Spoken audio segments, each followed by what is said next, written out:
मैं समझती हूँ कि ये केवल जो भी कहा जा रहा है वो केवल किसी एक बच्चे के लिए नहीं कहा जा रहा है, क्योंकि उसके माध्यम से वो एकदम डायरेक्ट कोई कांटेक्ट में आता है। तो आपसे बात हो रही है, सभी जान रहे हैं कि इस समय जो युवा पीढ़ी है, जो किशोरावस्था के लोग हैं, वो कितने कितने डिप्रेशन में जा रहे हैं। तो ऐसे ही उस बच्चे के डिप्रेशन का केस सामने आया है। वो बिल्कुल ही अनमयस्क हो गई है, वो इधर उधर निकलने लगती है, वो कुछ कुछ बोलने लगती है। ऐसे मैंने बहुत सारे केसेस पहले भी देखे हैं। पर एक यंग बच्चे का जो अभी इंटर्नशिप कर रही है, अभी जिसका विवाह नहीं हुआ है, और जैसे वो एक, मेरे कहने का अर्थ समझ रहा है, एक जिम्मेदार बच्ची होने जा रही है। मैंने हाई स्कूल के बच्चों को, ऐसे बच्चों को जिनके माता नहीं या पिता नहीं है, या कुछ ऐसी अव्यवस्था हो गई है जिसकी वजह से उसे चोट आई है, या विवाहिता स्त्रियां रही हैं, उनको किसी वजह की चोट आई है, और इस तरह से जो केसेस बने हैं उनको तो देखा है। पर अभी एक ऐसा बच्चा जो कि बिल्कुल अब एक जिम्मेदार स्थिति में पहुंचने वाला है, उसके साथ ऐसी घटना क्या घट जाती है कि उसके माता पिता को, जो बाहर पढ़ रही है बच्ची, उसको लाना पड़ता है, और उसके व्यवहार से वो इतने दुखी हो जाते हैं। वो यहाँ जाते हैं, वहाँ जाते हैं, जिस मंदिर जाया करते हैं, जिस गुरुद्वारे जाया करते हैं, जिस चर्च गिरजाघर में लोग जाया करते हैं, वहाँ भी जाने के बाद फायदे लोगों को नहीं मिल रहे हैं। ये तो सत्य है। ईश्वर अपनी जगह विराजमान है, लेकिन किसी को प्राप्ति नहीं हो रही है, तभी तो ये घटनाएं घट रही हैं। नहीं तो ऐसा कौन व्यक्ति है जो अपने धर्म में, अपने पूजनीय जगह पर नहीं जाता होगा। बात विचारने की ये है कि ऐसी क्या चीजें हैं। पहला तो, जब हम बच्चों को, जैसे मेरे पास एक और चीज आई कि हमारे बच्चे जब छोटे थे तो बहुत ही ज्यादा ध्यान व्यान करते थे, और अगर हम सहयोग की बात करते हैं तो उनको वाइब्रेशन समझ में आते थे, वो दूसरों के वाइब्रेशंस को भी पकड़ते थे। लेकिन जैसे वो कॉलेज की श्रेणी में गए हैं, उनका पूरा ध्यान वहां से हट गया है, और जब ध्यान हटेगा तो चेतना धीरे धीरे नीचे जाती है, पता नहीं चलता। ये लगता है कि हम तो वही हैं, हम तो वही करते थे, पर अब आप वो नहीं कर रहे हैं जो आपको करना चाहिए। तो जैसे चेतना बदलती है, भाव बदलने लगते हैं, और वहां पे सबसे बड़ी चीज है, वो फ्रेंड्स हावी हो जाते हैं। जब ये बच्चे कॉलेज गोइंग हो जाते हैं या स्कूल के उचले हिस्से में जब पहुंच जाते हैं, तो वहां पे उनके जीवन में फ्रेंड्स का बहुत प्रभाव पड़ने लगता है। अब अगर किस्मत अच्छी रही तो अच्छे फ्रेंड्स मिलते हैं, किस्मत खराब है, आपके कुछ विचार खराब हैं, तो आपने ऐसे ही दोस्तों को अपनी ओर अट्रैक्ट किया है, और ये दोस्त पूरी जिंदगी नष्ट कर देते हैं। ये तो सबसे बड़ी बात आपको बताई जा रही है। इसलिए घर वालों को धीरज रखना चाहिए, घर वालों को अपनी ध्यान धारणा रखनी चाहिए। उनका जो अपना संस्कार अब तक गया वो बेकार नहीं जाएगा, इसका विश्वास रखना चाहिए। थोड़ी बहुत त्रुटियां हो जाती हैं, सबके जीवन में हो जाती हैं, तब सहसा अंदेशा होता है। बट आजकल कुछ इतना ज्यादा हो गया है कि बच्चे सीमा को पार कर जा रहे हैं, उसके बाद उनके पास लौटने की वजह नहीं होती। और अगर कहीं लौटना पड़े तो या तो वो लड़का मारा जाएगा या वो लड़की मारी जाएगी, क्योंकि रास्ते से तो हटाना ही पड़ेगा। इसलिए ये सब संबंध और जो विचार बन गए हैं कि क्या फर्क पड़ता है अगर हम विवाह से पहले संबंध बना लें या इधर घूम लें उधर घूम लें, उसका जो अंत होता है ना, वो अच्छा कभी होता है नहीं। ठीक है कि ये सब प्रेम करें और अंत में विवाह को पहुंच जाए, ऐसा होता नहीं है जनरली। तो इस पे हमेशा अपनी नजर रखनी चाहिए।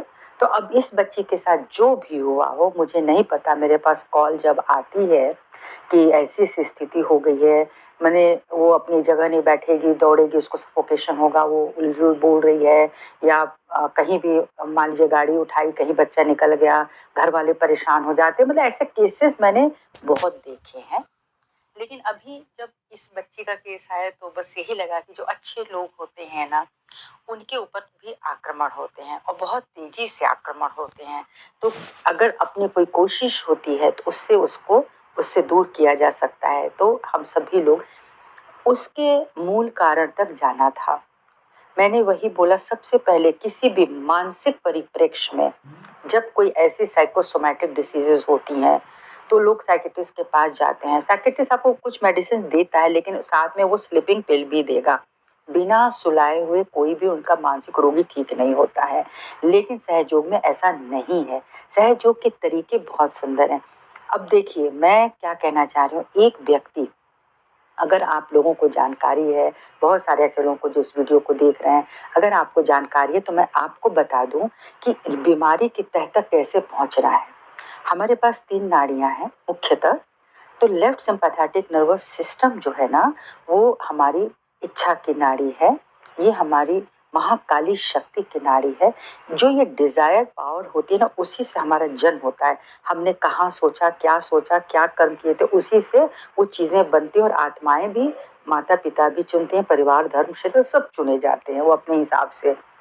तो ये नाड़ी अगर हमारी ठंडी होती है, चंद्रमा की ये नाड़ी है, ठीक है। आपको बहुत सारे नामों से इसको मैं परिचित कराना चाह रही हूँ।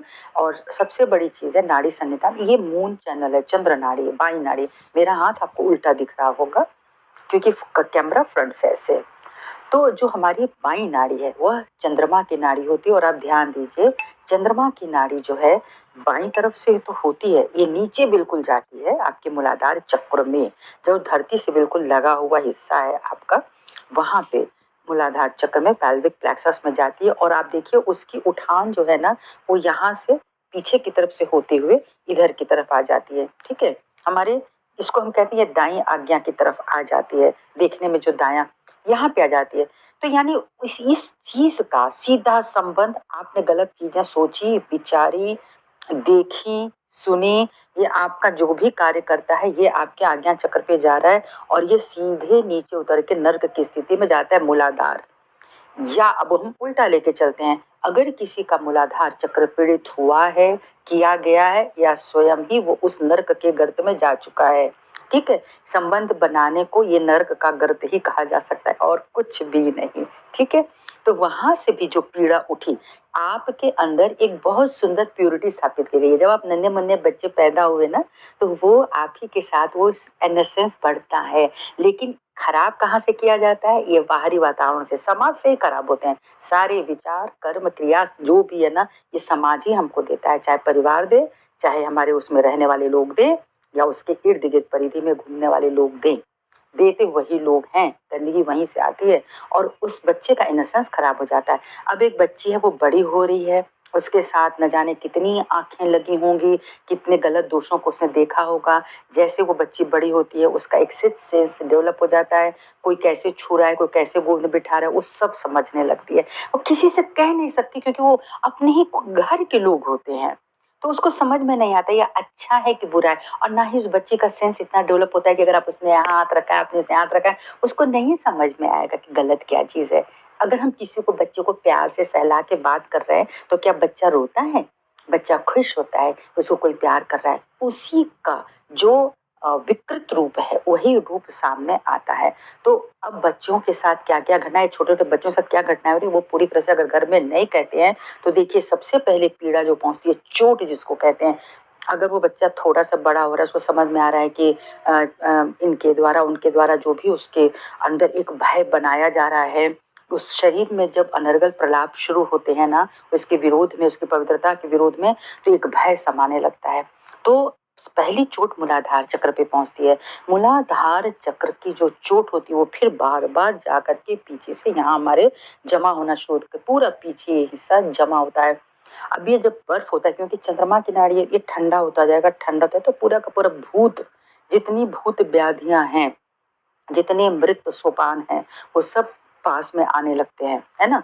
भूतकाल, पास्ट टेंस एक ही चीज है। तो जितने खत्म हो गए हैं, मृत हो गए हैं, जिनकी मुक्ति नहीं हुई, वो सब हमारे इस सबकॉन्शियस एरिया के समक्ष घूमते ही रहते हैं और जिस भी विचार में रहते हैं उसी को अट्रैक्ट कर लेते हैं। तो ऐसे बच्चे जिनके मूलाधार पर चोट आई है, और बच्चे भले किसी से ना कहें, लेकिन अगर वो रो रहे हैं, रो रहे हैं, कोई गलती उनसे हो गई तो भी वो अवसाद में है, अच्छा नहीं लग रहा है, तो इस तरह के बहुत सारी भूत व्याधियां भीतर आती हैं और उसी रास्ते पर लेके चलने लगते हैं। तुम ठीक ही तो हो, ऐसा कहीं कुछ नहीं है, ये वो है। और एक दिन ऐसा आता है कि ये पीड़ा बढ़ते बढ़ते बढ़ते हमारे यहाँ तक आती है और जैसे कोई संदेश देता है, अब तुम अपने को समाप्त कर लो।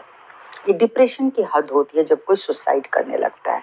तब जब तक बचा सकते हैं उसको बचा लेना चाहिए, उसको ज्ञान देना चाहिए। अगर कोई बच्चा अकेले रहने लगे, अनमयस्क रहने लगे, लोगों से दूर भागने लगे, अलर्ट हो जाइए, कहीं ना कहीं कुछ तो सिम्टम आ रहे हैं।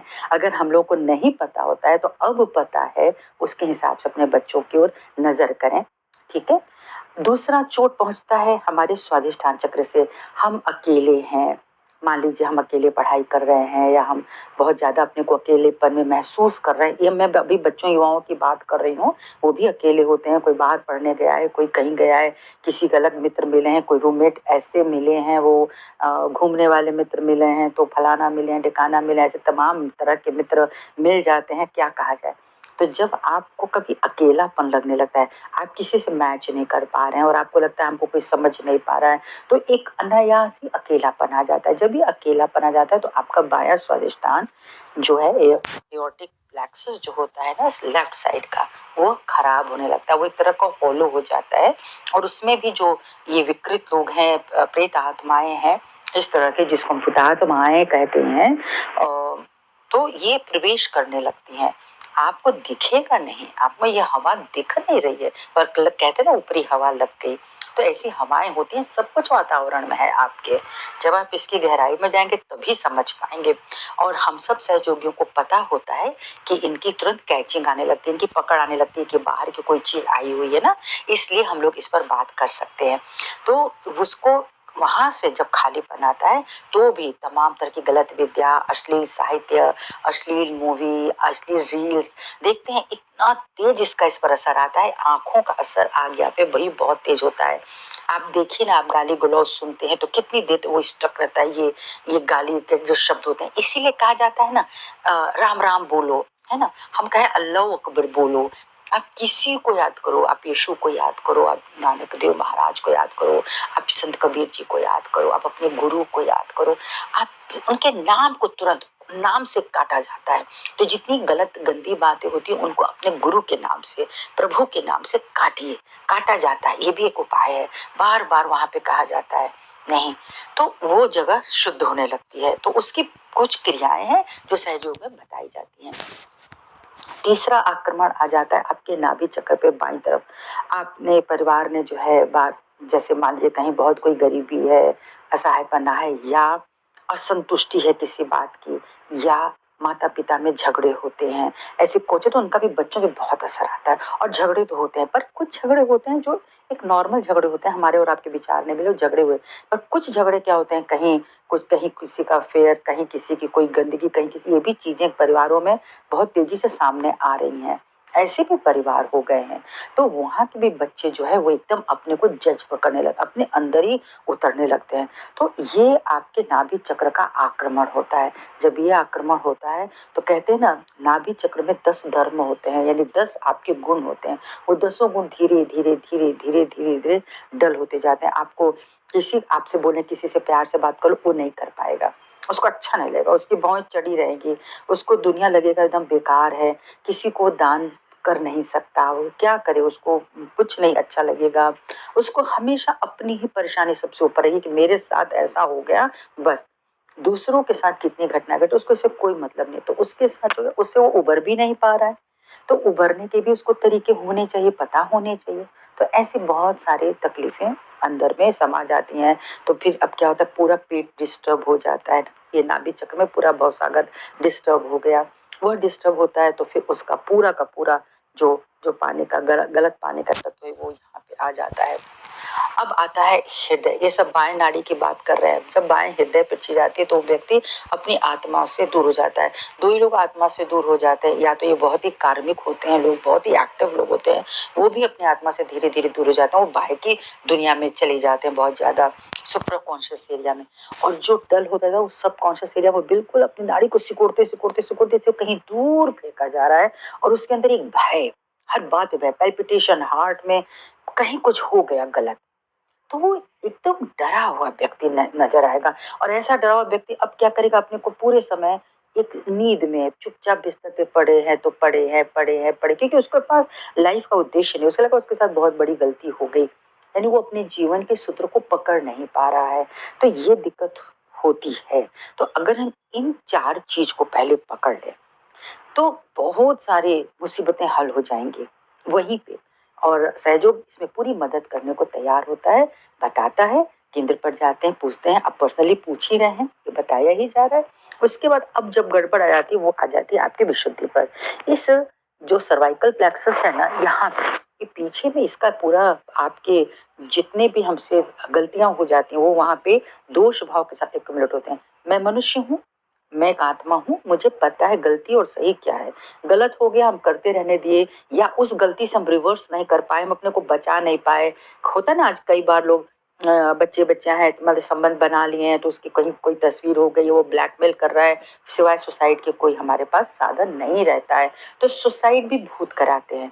आपके पास वो चीज ही नहीं है कि आप उसको ओवरकम कर सके। आप ये नहीं सोच सकते एक शरीर है, ठीक है हो गया, अरे तुम्हारी शादी नहीं होगी मत करना शादी। कौन से ऐसे लोगों की शादियां हो रही हैं। लेकिन इसमें माता पिता का भी बहुत बड़ा रोल है। उन्हें समझना चाहिए कि कहाँ गलती और कैसे हो गई, तो बच्चे के पीछे खड़े रहें, ठीक है। और बढ़ावा नहीं, उसको संभालने की जरूरत है। तो अपना अगर ये विशुद्धि गड़बड़ा गया तो अब समझिए आपकी गर्दन कट गई, और सिवाय पागलपन के और कोई चारा नहीं रहेगा, बिल्कुल नहीं। चाहे हम सुसाइड करें, चाहे पागलों के घर से भाग जाए, फिर हमें बेड़ियों में जकड़ा जाए या हमको नींद का इंजेक्शन देकर सुलाए रखा जाए, बरसों के बरस बीत जाएंगे। समझ गए ना बात को। तो इस विशुद्धि तक आने से पहले चीजों को हमको रोकना है, और जब यहाँ पे पूरा कंट्रोल होता है तो जाके हमारी आज्ञा का ये जो बर्फ है पिघलता है। कैसे अब पिघलता है? अब हमको अग्नि से इसको देना है। जो हमारा बायां हिस्सा है ना वो जल तत्व होता है। अब जल जब एकदम ही खराब हो, जब ठंडा और ठंडा ठंडा, अब सोचिए मेरा शरीर मेरा मनस ऐसे ही ठंडा हो रहा है, और आप हमें सोने का इंजेक्शन देंगे तो एक ठंडी बॉडी को और ठंडा कर रहे हैं। इसका असर क्या होगा आगे चल करके, यही अलर्ट हो जाना चाहिए। ठीक है, एक दिन इसलिए दे दिया क्योंकि वो कोई सो नहीं पाया, लेकिन आप आगे की तैयारी करें, उसको अग्नि से सामने समक्ष रखें। ऐसे लोगों को हवन करने चाहिए, लेकिन राइट साइड लोगों को हवन नहीं करने चाहिए। यहाँ बहुत बड़ी भ्रांतियां हो गई हैं। अगर राइट साइड वाला बंदा ज्यादा हवन करेगा तो उसके क्रोध का ठिकाना नहीं रहेगा, उसका भी मस्तिष्क जल उठेगा। तो ऐसे लोगों को हवन करना चाहिए। हमारे सहयोग में श्री माता जी की प्रतिमा के सामने, उनकी तस्वीर के सामने जो जीवंत होती है, जिसमें वाइब्रेशंस होते हैं, जिसमें उन्होंने अपनी शक्तियां सौंप दी हैं, आप उन तस्वीर के सामने रखकर आप एक मोटी सी कैंडल रखें या उनके सामने दीपक जला दें। एक हाथ सामने रख दें जहाँ लगे कि आपको उसकी आँच आ रही है, और दूसरा धरती माता पे रख करके अपने बाई नाड़ी की शुद्धता के लिए प्रार्थना करते हैं। श्री गणेश जी का मूलाधार चक्र पे आह्वान करते हैं, और ये आह्वान केवल कहने से नहीं होता, ये माँ भगवती की कृपा से ही होता है। माँ श्री गणेश जी के आशीर्वाद से हमारा मूलाधार चक्र पूर्णतः शुद्ध हो जाए, पवित्र पवित्र पवित्र हो, और अपने भीतर का जो इनोसेंस जो एक बच्चे की तरह होता है ना, अपने उस बचपने को, उस जो छोटा सा बच्चा कहीं सोया है उसको जगाना है, वो पवित्र ही है। तो इस तरह से पवित्रता अपने को धारण करें। कैंडल के द्वारा हमारी शक्ति बढ़ती है बाईं तरफ की, और जो नकारात्मकताएं होती हैं वो धरती माँ में समाहित होती हैं, क्योंकि धरती का मूलाधार चक्र से बहुत गहरा संबंध है। जब हम इस तरह से करते हैं तो हमारी ये नाड़ी धीरे धीरे पिघलनी शुरू होती है।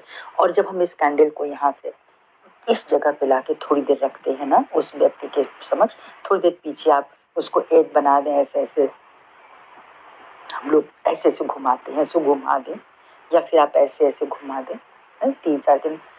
आपको आना चाहिए, आपको इसको सीखना है, समझना है, निर्विचार रहना है। करें, स्वयं करें, दूसरों से कराएं, तो धीरे धीरे ये मेल्ट होता है। ये जो जमा हुआ हिस्सा है, ठंडा हिस्सा है, वह गर्म होता है, और इस तरह से वो बाधाएं दूर होती हैं। तो डिप्रेशन से जो लोग जूझ रहे हैं, कृपया उनके परिवार वाले सहयोग में पधारें।